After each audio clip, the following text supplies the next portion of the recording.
नमस्ते, म डाक्टर पारस श्रेष्ठ। अहिले हामी सबै नेपालीहरूको महान चाडपर्व विजयादशमी नजिकै आउँदैछ। यस पर्वमा हामी सबैले दसैँलाई रमाइलोको रूपमा मात्र नलिएर यो एउटा असत्यमाथि सत्यको विजय र अन्यायमाथि न्यायको विजय र कमजोरमाथि आत्मबलको एउटा विजय हो।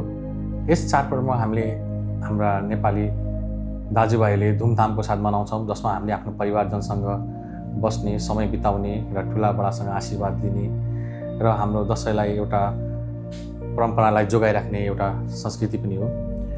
अब एउटा चिकित्सकको, स्वास्थ्यकर्मीको हैसियतले म के भन्छु भने अहिले दसैँको बेलामा है हामी नेपाली सबैजनाले खानपानमा अलिकति ध्यान पुर्याउनुपर्छ।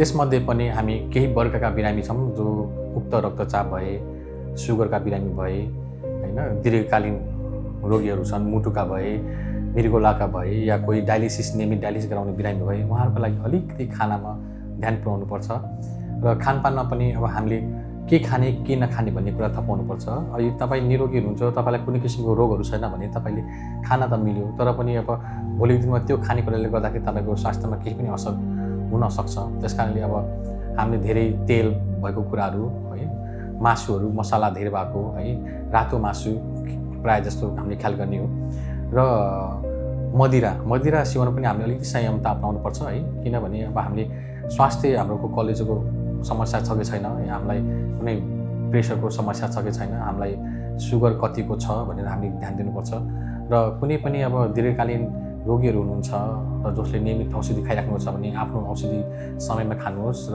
औषधि नछुटाउनुहोस्। र अहिलेको हेर्दाखेरि हामी जति पनि बिरामीलाई हामीले हेर्छौँ, उहाँहरूलाई हामीले के भन्न चाहन्छौँ, यदि भिडभाडमा जाँदै हुनुहुन्छ भने मास्क लगाउनुहोस् र भिडभाडमा जाँदा अलिकति सावधानी पनि अपनाउनुहोस् र तपाईँलाई कुनै पनि आफ्नो स्वास्थ्यमा कुनै पनि समस्या यदि देखिँदैछ भने नजिकको स्वास्थ्य कर्मीसँग छिटै सम्पर्कमा जानुहोस् र सल्लाह लिनुहोस्। र प्रायः जस्तो अब मैले अब धेरै जस्तो मृगौलाका बिरामीहरू हेरिराख्ने भएकोले मृगौलाका बिरामीहरू सबैजनालाई म के भन्न चाहन्छु भने तपाईँले यो दसैँमा अलिकति खानपानमा आफूले होइन ख्याल गर्न जरुरी छ। किनभने अब हामीले के खाने नखाने कुराहरू तपाईँलाई मैले पहिला पनि भनिसकेको छु र दसैँ पनि अब हामीले पाहुनाहरू आएका हुन्छन्, हामी अरूको घरमा पनि है अब टिका जमरा थाप्न गइराखेका हुन्छौँ। त्यसबेला अलि हामीलाई खानेकुरामा सहज अपनाउनु जरुरी छ, जसमध्ये पनि अब हामीले नुनको मात्रा भनौँ न, अलि नुन भएको अचारहरू भयो या सिसीमा बन्द भएको अचारहरू भयो, त्यस्तो कुरालाई अलिकति नखाइदिएको राम्रो होइन। र तपाईँको जङ्क फुडहरूलाई एभोइडै गर्ने, जङ्क फुडहरू नखाने। तपाईँको चिप्स भयो, मरमसाला भएको, प्याकेटमा बन्द भएको खानेकुरामा सोडियमको मात्रा अलिक बढी हुन्छ, त्यसले गर्दा स्वास्थ्यमा अलिकति समस्या हुनसक्छ, त्यो नखाने। र मासु भनेको प्रायः जस्तो रातो मासु, खसीको मासु है नखाएकै राम्रो। मृगौलाका बिरामीहरूले कुखुरा र माछा खाना मिल्यो, तर त्यसलाई पनि अलिकति बोइल गरेर पानीमा मजाले 10-15 मिनट बोइल गरेर बल्ल निकालेर पकाएर खाने। र पानीको मात्रा मिलाउनुपर्छ, पानी कति मात्रामा खाने, झोलिलो कुरा कति मात्रामा खाने, तपाईँको डाक्टर साहबहरूले, चिकित्सकहरूले कतिको तपाईँलाई पानीको खाने नखाने भन्नुभएको छ, त्यसमा अलिकति आफ्नो ब्यालेन्स मिलाउनु जरुरी छ। यदि तपाईँको पिसाब राम्रै हुन्छ भने त तपाईँले त्यही अनुसारले आफ्नो पिसाब कति हुँदैछ त्यो अनुसारले तपाईँले पानीको मात्रा मिलाउन मिल्यो। तर तपाईँको पिसाब कम हुँदैछ, हातखुट्टा सुन्नेको छ भने तपाईँले पानीलाई अलिकति कम गर्नुपर्छ र तपाईँको चिकित्सकले भनेअनुसार तपाईँले झोलको पदार्थ या पानीको मात्रा त्यो अनुसारले लिनुपर्ने हुन्छ।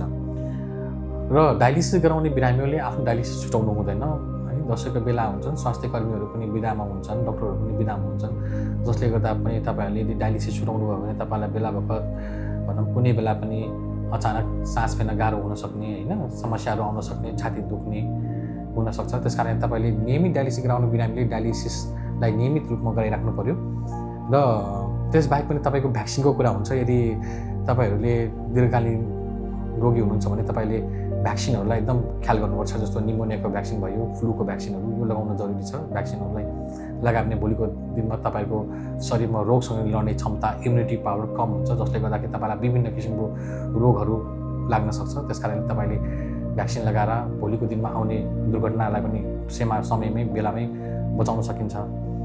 र अब अहिले हाम्रो भनौँ सबै मृगौलाका जति बिरामीहरू हुनुहुन्छ उहाँलाई यस दसैँमा हामीले अलिकति आफ्नो सहजता अपनाउने र खानपानमा ध्यान दिने भनेर भन्न चाहन्छु। हाम्रो यो देशको बारेमा कुरा गर्दाखेरि आज हाम्रो मुलुकमा धेरै चुनौतीहरू छन् र जसमध्ये पनि आर्थिक कठिनाइ र बेरोजगारी, स्वास्थ्य सेवामा सबैको पहुँच अझै पुगेको छैन र युवावर्गमा निराशा र बेरोजगारी र वैदेशिक रोजगारीको ठुलो आकर्षण अहिले देखा परेको छ। तर यी सबै चुनौती बावजुद पनि हामी सबैले सकारात्मक सोच राख्नुपर्छ, हामी निराश हुनु हुँदैन। हामी सबै नेपालीहरू मिलेर एउटा सुन्दर नेपालको कल्पना गर्न सक्छौँ र उज्जवल नेपालको निर्माण गर्न सक्छौँ भने सबैको हात तालु गर्न जरुरी छ।